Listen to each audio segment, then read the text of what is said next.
Zechariah 1:17, quickly, it says that cry out, proclaim it again. Say that through prosperity shall our cities be spread abroad. Who said it? Thus saith the Lord. This is not a man. The condition for the work of God to expand is traceable to money. Money gives you options. When you don't have money, you don't have options. Money determines who you talk to. Money determines what you eat. Money determines the school you go to. Money even determines how you get to work. Lack of money can frustrate people. The Bible says in the book of Ecclesiastes chapter 7 verse 12, it says, and money is a defense. There is something that money does and cages you and keeps you around. So look at your neighbor, say, don't be afraid of money.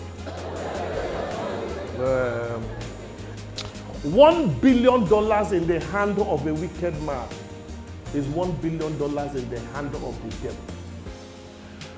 Your poverty is an insult to God, because God cannot use you. When an unbeliever has money, he does a nightclub. He builds and sells Indian hair. But when you don't have money, it's a problem, because our children will suffer for this. I want to introduce a few of my cousins here before I tell you my story. Because when it came to money, I began to ask myself, look, God, show me money in the Bible. How many of you want to see money in the Bible? I will show you money. Let me bring my first uncle. His name is Uncle Job. Job chapter 1 from verse 1. Uncle Job will be here. In Job chapter 1 verse 1, the Bible says there was a man called Job from Akwa Ibom State, or in Akwa Ibom State. The man was perfect, upright, feared the Lord, and eschewed evil. The man was a typology of a Christian. Perfect, upright, feared the Lord, and eschewed evil.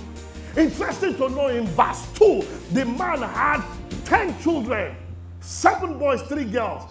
It is identified that the man was the richest man in the entire East.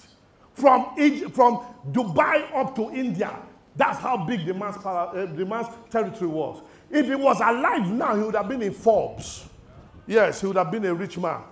And I asked this man, that is it that he's a normal man or is a Christian? Verse 6, 7, 8 speaks about that. And the sons of God were together, and the devil came there, and God asked him, have you considered my servant, who is a drummer in GIC? He was a servant of God. He was working in GIC. He was an usher. Have you considered there is none like him? The guy had something. So I wanted to ask, how rich is Job? How many of you want to know? Job chapter 1 verse 3. We go there. The Bible says that his substance was 7,000 sheep, 3,000 camels, 500 yoke of oxen, 500 she-asses, and a great household, so that his man was the greatest man of all the men in the East. There was no UBA bank there, no Diamond Bank, no First Bank, no Access Bank. Let us imagine that we brought him to this time. Job was here. He would have been driving a Rolls-Royce Phantom 2. His car would have been black, would have been crested, voice activated. That is my Job.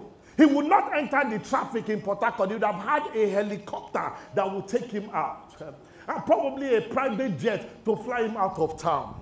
So I asked Job, please, how much was in your account? A sheep is a goat. A goat is 50,000 naira. He had 7,000. 7,000 times 50,000 naira is 350 million, correct? Okay, good. He had 3,000 camels. A camel is used to carry load. You know, like all these big trucks, like Canadian Luchuku Transport, those big ones. The one with the big head and the long back. The back alone the head alone is 30 million naira. The back is 15 million, correct? So that's 45 million. 45 million times 3,000. That is 135 billion. You get it. You get it. He had 500 yoke of oxen. A yoke of oxen is 2 cows. A cow that has gone to gym, that has fed well, is 300,000 naira. So he had 1,000. Multiply it. It's 300 million. You get it. Okay, good. Now he also had 500 she-asses. A she-ass is a small pickup, like a donkey, that carries small load, like a Hilux or a Prado. 28 million. So if you multiply 28 million times 500,000, what you will get is 12.5 billion naira. So in Job chapter 1, verse 3, if you do your mathematics, you'll be getting 148 billion, 150 million naira only. And that man was a member of GIC. It's in the Bible. It's in the Bible. It's in the Bible. And that is your own brother. That's your own brother.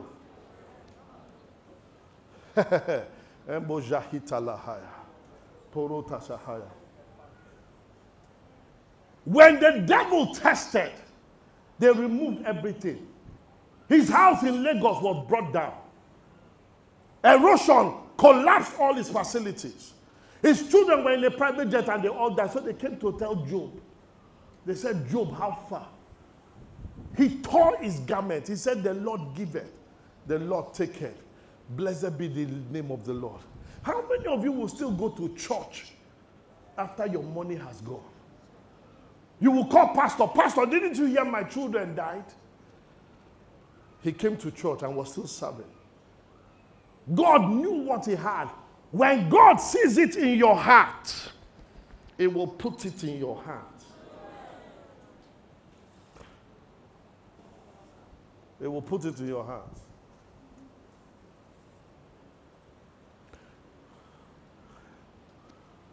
In Job 42, after a period of time, they now said to me that God settled Job. And I looked at it again. Job 42, verse 10. It says, and the Lord turned the captivity of Job when he prayed for his friend. He came for prayers. He was still studious to come to church. Some of you, when money leaves you, you leave church. Also, the Lord gave him twice. So I calculated it. How much did he have? Because if you cannot count, you cannot be rich. I'd like to see it. 296 billion, 300 million naira only. That's what the man had in his account. And I looked again. This is what he had.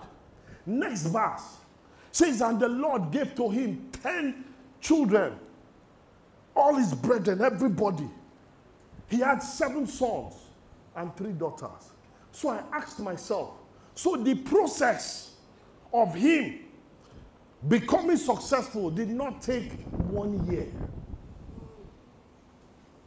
Stay with me. How did Job, my uncle, become rich? When you understand it, everything changes. Job 29. Job 29. He was speaking to these 3 men every day. He said, moreover, Job continued his parable and said, next verse, oh, that I was in the months past, in the days when God preserved me. Next verse. When his candle shined upon my head and when his light walked upon me. So he had direction. Next verse. It says, as I was in days of my youth, when the secret of God was upon my tabernacle, wisdom was upon him. Next verse. When the Almighty was yet with me, my children were yet about me. Next verse. It says, when I washed my feet in butter, that means I had companies that were doing maritime, they were doing oil and gas, and the rocks poured out rivers of oil. Next verse for me. When I went out to the gate of the city, and I prepared my seat in the street. Next verse. The young men saw me and hid themselves. So he had prestige, he had honor.